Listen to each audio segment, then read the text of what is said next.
welcome to the WRIZ News Hour, broadcasting live on television, which is impressive because television broadcasts won't be a thing for another 30 years. I'm Don Tourette on Me, with our first story tonight. Countries all over the world have been reeling from World War... the only one, for now. Citizens have been reacting differently to their governments, with many feeling they're responsible for getting them into the war and losing it. Now, I'm a red, white, and blue-blooded American, and everyone knows the only thing us Americans hate more than the German, the French, or poor people is the Russians. But not just any Russians, the Red Russians. That's right, the word of the week is communists. It was all well and good when the Russians decided to toss the Tsar, but now they're spreading. Vladimir Lenin has just championed the passing of the Third International, with the evil goal of empowering farmers and spreading communism across the world. Communists have been gaining ground in Germany and most of Eastern Europe through violent outbreaks. Some people are calling them the revolutions of 1917 to 1923. It's not even 1923 yet, so I think they're just guessing on those dates. First, it was only in Europe, so who cares? The Europeans are lame and they don't bathe. But now, the red virus has spread to America. That's right. Recently, strikes have been striking up all over the country. In fact, William Z. Foster organized a steelworkers strike about a week ago. Steelworkers? More like steelworkers' money for capitalist gain.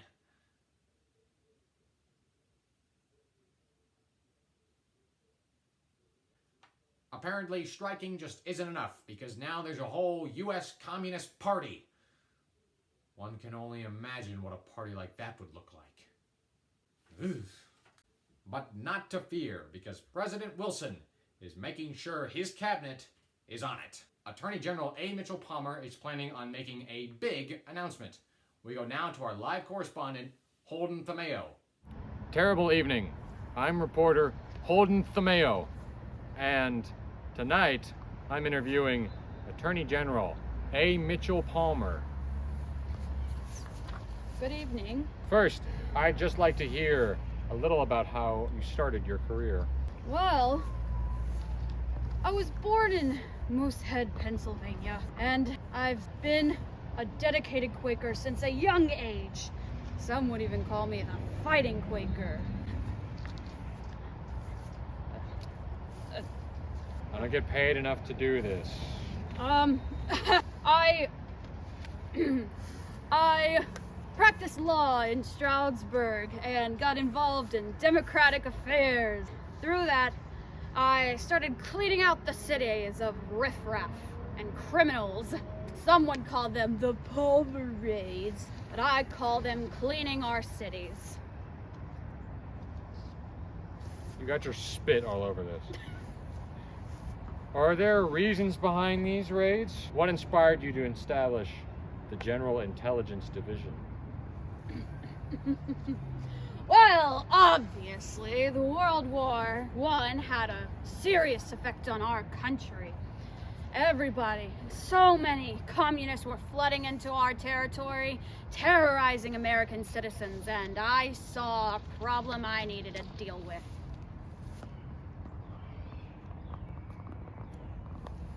Now listen, I'm a pretty fun-loving guy. You say communists were terrorizing Americans? Can you elaborate? Of course, young boy. The communists were attacking the weakest group of people in our country, the labor union. After the war, business was dying, and it made it easy for the communists to slip in and start strikes, including, everybody remembers this one, the violent steel strike of 1919. I took action when no one else would. Yeah, I remember that. My cousin got both his legs broken and they shot his dog. Casualties.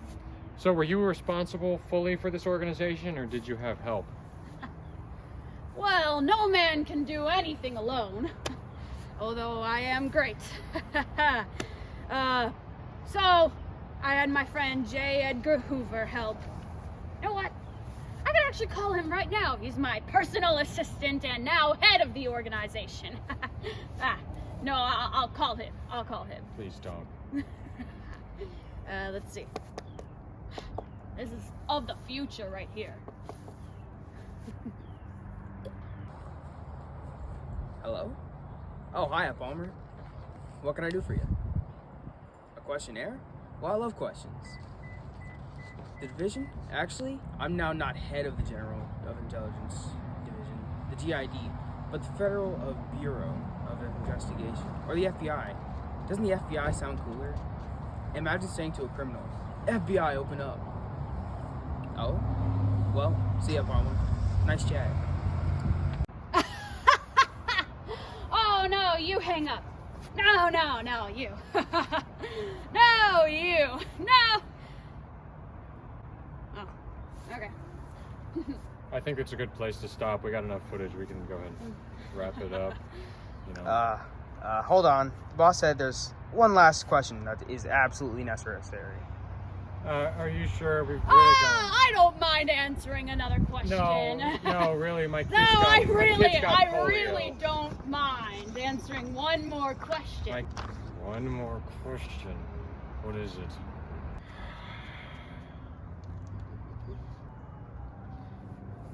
Is President Warren Harding totes the cutest or nah? You know, has a lot of facets, a lot of factors, you know. But I think I'd have to go with toots.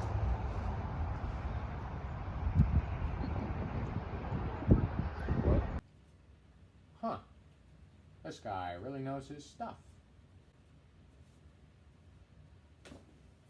This just in, J. Edgar Hoover is planning on making a big announcement after the Wall Street bombings.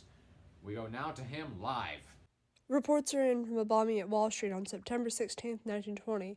At 12:01 p.m., a man driving a horse-drawn carriage arrived on Wall Street, and within seconds the carriage exploded, killing 38 people, 1 horse, and injuring 145 businessmen. It's a sad day here in New York, as we mourn the lives of those 38 dead. We are here to hear from the head of the General Intelligence Division, William J. Flynn, via video call. Director Flynn, what can you tell us about the events that took place? It's a difficult day for our country as we deal with the issues surrounding the bombing, but we do want to console the families of those who were lost and inform the nation that our radical division is working night and day to ensure the safety of the American people. This bombing was an act of terrorism, wasn't it? We have yet to discover the cause behind this tragedy, and we have not quite yet narrowed it down enough to call this an official act of terrorism. What further examination will go into the work of trying to narrow down these terrorists? Currently, our department is expanding, and further steps of trying to bring justice to those lost on the attacks will be headed by Mr. J. Edgar Hoover. Thank you, Director Flynn. Thank you for having me on. Hey, Betty. Couldn't help but notice that you, left me unopen. What say you ditch that chiseler of yours and dance the Charleston with me tonight, eh? Please return my calls, please. This just in, breaking news in the Sacco Vanzanetti court case. We go live now. Good evening. I don't want to be here. And I am with a random citizen who I'm interviewing about this Sacco Vanzanetti court case, which occurred from 1919 to 1921, or right now. What is your name, good sir? My name is Nathaniel B. Umar Johnson. Nice to meet you, Mr. Nathaniel B. Umar. What is your relation to this court case? What's the story? This event happened in Massachusetts. If I can remember it correctly, people call it the Red Scare. That's an interesting thing to call it. I said it's the same thing about it. So what caused this robbery? So the cause of this robbery was by two French men. Two French men, and he murdered a guard and a bank worker. Are you referring to the two Italians, Nicola Sacco and Bartolomeo Vanzanetti? How'd you know?